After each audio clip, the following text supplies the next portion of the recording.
एक बार नगर में भगवान बुद्ध पधारे। उस नगर का मंत्री बहुत ही नेक, ईमानदार और विनम्र था। उसने अपने राजा से कहा, महाराज, हमारे नगर में भगवान बुद्ध स्वयं पधारे हैं। ऐसे में आपको उनका स्वागत करने स्वयं जाना चाहिए।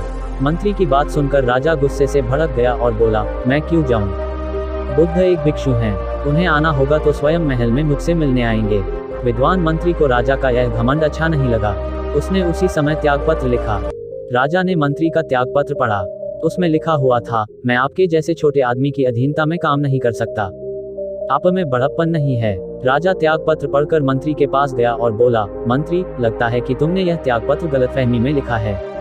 मैं बड़प्पन के कारण ही तो बुद्ध के स्वागत के लिए नहीं जा रहा हूँ। राजा की बात सुनकर मंत्री बोला, राजन, अकड़ और घमंड बड़प्पन नहीं है।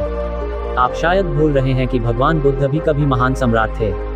उन्होंने अध्यात्म की प्राप्ति हेतु सारा वैभव त्याग कर भिक्षु का पात्र ग्रहण किया है।